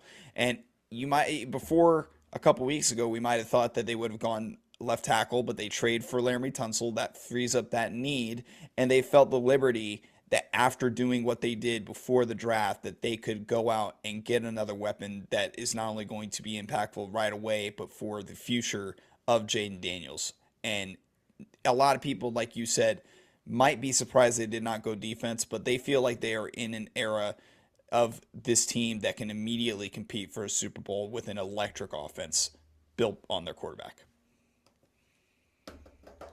Great job as always there, Mr. Davila. We're getting close to the end here. Three more picks. Number 30 to the Buffalo Bills. What you got for us, Mr. Goodwill? With the 30th pick in the 2025 NFL Draft, the Buffalo Bills select Nick Emmanwori, safety, South Carolina. This is an interesting one. I was not ever necessarily picturing this before. I think I like it. He is an incredible athlete, as we talked about earlier when Malachi Starks came off the board. I mean, Nick Emmanwori, just in terms of the athlete, is superior in every way. But the ball skills essentially are not there with Emmanwori. Well, they are there, just not in spades. Not like you would like to see out of a first round safety specifically. This is another position that's not valued very highly in the draft, but we see Nick Emmanwori sneak into the first round. I wouldn't say it's necessarily unexpected, but it's not necessarily the norm either. I love it from a talent standpoint because one thing I've been after Buffalo now for a season or two is you're kind of not bad anywhere, but you're also not standout at many positions other than quarterback, which is fine. They built a good team, right? Emmanwori changes that, at least from a talent and athleticism standpoint. He brings you something at safety they have not had. They've been fine at safety, but not great. He brings just that tremendous amount of talent and athleticism. Now, you mentioned the ball skills. They play a lot of zone, more than most teams in the NFL, just a lot of kind of vanilla defense, zone type stuff. Are they going to change that a little bit when Eamon Warrior's on the field? Are they going to bring him into the box more? They bring him in the middle more, drop him down a little bit more, and allow some of that to kind of kick in there because he's not your true ball hawking, skill wise kind of a drop back safety necessarily. But I love it. At least from a talent athleticism standpoint, it really gives you a chance to boost that room. They could use that in several different spots. So I like it from that standpoint a whole lot. Peyton, what you got for us? Yeah, the Bills made it very clear, Sean McDermott specifically, that he just wanted to get the best defensive player that they could at this point in the draft. And from a talent standpoint, I think a lot of people would agree that is Nick Emanwori. And like you said, Ben, what they love about him is his versatility, that you can move him around the defense. And Sean McDermott really hasn't had anybody like this in his tenure with the Bills. And so for him to get a type of player like this, they are really happy about that at this point in the draft. One thing I will add on, because I have the same emotion about Nick Emanwari as I do about Michael Williams. I love the athleticism; it's off the charts. But they look much better on teams that already have good players surrounding them. They are not being looked to kind of carry the load and rescue the position group. Right? They get to fit in, they get to figure out what their best spot is and do that. So for Buffalo and Detroit, I think that's two really great landing spots for these two players. Good note there, Ben. Next on the clock, we have, again, for the third time, the Los Angeles Rams. Do they dare trade out again? There's one more spot they could trade back to in the first round, or they could trade out entirely. I wonder what their big plan is here. Mr. Goodwill. With the 31st pick in the 2025 NFL Draft, the Los Angeles Rams select Emeka Egbuka, wide receiver, Ohio State. Yeah, this guy played a lot of college ball. I thought you might have had that one down by now, Mr. Goodwill. No, it is Emeka Ibuka. And you're going to learn the name real quick because he's going to be a star for the Los Angeles Rams. He's going to fit perfectly in their slot, replacing Cooper Kupp. They've got two studs on the outside and Puka Nacua on one side. Devontae Adams can still get it done on the outside on the other end, and then Ibuka fits in as your slot guy, and he is a phenomenal slot receiver. He's one of those guys who I call him a slot receiver. That doesn't mean you have to play him only in the slot. He does have the talent to go play on the outside. He's just most comfortable and does most of his damage, and I think will be a superior player from the slot. Not too much to say here other than this is a great pick, a great player, and a great fit. Completely agree. From a route running standpoint, I think he's the best route runner in the class. He could have been drafted in the NFL draft, either of the last two drafts, just from a talent standpoint. He hung on in there at Ohio State. Ohio State used him on the outside some. They ran him on jet sweeps. They would a lot of times put him in motion and then zip him out to get him a head start. But slot is his thing. His hands, I think, are as good as anybody's in this draft. There's a couple other guys right up there with him, but his hands are tremendous. He doesn't have that top end speed, but his run after the catch is tremendous. He makes guys miss. He breaks tackles. He's not necessarily going to break a lot of home run balls, right? But just consistently gets more yards than he should. And just tremendous all the way across the board. Love this pick. Davila, the Rams actually kept a first-round pick. Who thought? Right, and after many years, it seems like they're back to committing to taking these players in the first round. After last year selecting Jared Verse in the first, and now taking Emeka Egbuka, and they are strengthening a strength just like some of the other teams have done in this draft, and they're strengthening that passing offense once again, especially with Devontae Adams now, and you have Puka Nacua as well. Although Cooper Kupp is vacated, you slot in Emeka Egbuka, no pun intended. And this passing offense instantly looks like one of the best in the league. And really, the surprising thing to me was that the Rams were very open that this was their guy all along at that original pick, and they took the calculated risk to trade back not once, but twice, and still are able to get Ibuka. Great work by the Rams to do that, and I'm sure they're very excited about how things happen for them in this first round. I'm glad we got Ibuka back in the first round. In our last mock draft, he wasn't there in the first round at all. And that was something that I'm glad we were able to get back because I do think he is a first round caliber player. Let's move on to the last pick of the first round, pick 32. the Super Bowl champion, Philadelphia Eagles. Mr. Goodwill, the floor is yours. With the 32nd pick in the 2025 NFL Draft, the Philadelphia Eagles select Donovan Ezeiruaku, defensive end, Boston College. I was hoping we'd end on a high note. Some would say that was a high note, Mr. Goodwill. Donovan Ezraku, the edge rusher out of Boston College. He is not the biggest, but he gets home in ways that you would think he had a lot more size to him. He plays with much more strength than his sort of frame looks like it should have. He has a tremendous first step and plays with a lot of aggression. It's not sort of the prototypical guy that you see the Eagles drafting these days, but I trust Howie, and if this is a guy he likes, man, I'd be scary to see what he can sort of end up as an Eagle. The Eagles don't have many holes in their roster, but they do have two or three different spots that could be upgraded. And I was curious to see, would they go after the edge?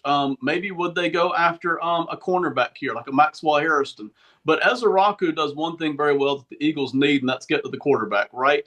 And he is a little bit different than what they often do here at defensive end. But with Hassan Reddick long gone, with some of the other guys, the edges they've had in the past kind of long gone, they're winning up inside, but you still need somebody on the outside if you want to continue competing for Super Bowls. Ezraku allows them to do that. Davila, listen, it's been a long night. We're at the end of it. You're holding up better than the commissioner is, unfortunately. But any chance here the Eagles were looking at Pierce very strongly, or they were Ezraku all the way? They felt very soundly that Ezraku was the more balanced and ready-made player coming into the league, especially for what they like to do defensively.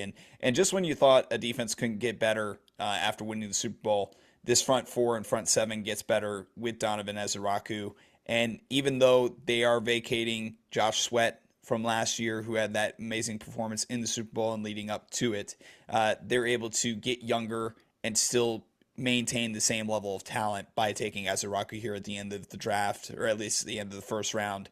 And they felt that they could have traded back and that there were a couple players that they liked at this point in the draft, but they narrowed in and zeroed in on Donovan Ezraku specifically to maintain that excellent level of play on the front four. All right, well, that brings us to the end of the first round. I'm going to share the screen here so you can take a look over all of the picks, including the teams there, so you can see what trades happened. This is a good looking draft board, fellas. We have the quarterback go early at one. We have a run of all sorts of different positions. I don't think there's a position that got left out of the first round. We saw a linebacker, we saw edge rushers, defensive tackles, cornerbacks, safeties. We saw quarterbacks, running backs, receivers, tight ends, uh, tackles, no centers really. But some of those tackles are probably going to play guard, as we mentioned, specifically with guys like Kelvin Banks Jr. is likely going to be a guard. So pretty much every position except center was drafted in the first round, which you just love to see that in the modern NFL. We've become so like kind of focused on certain positions that get paid, and the other ones you like to sort of just grab in the later rounds of the draft. But this was really exciting, really fun. Thank you so much, Ben and Peyton and Roger Goodwill, for being here. I will bring us up full screen so we can wave by. Thank you so much for watching, everybody. Go check out more Box Score Network content. Check out Ben. Check out Peyton and the Two Piece on a Pod show. And check out Tricky Takes in the background. We'll see you next time.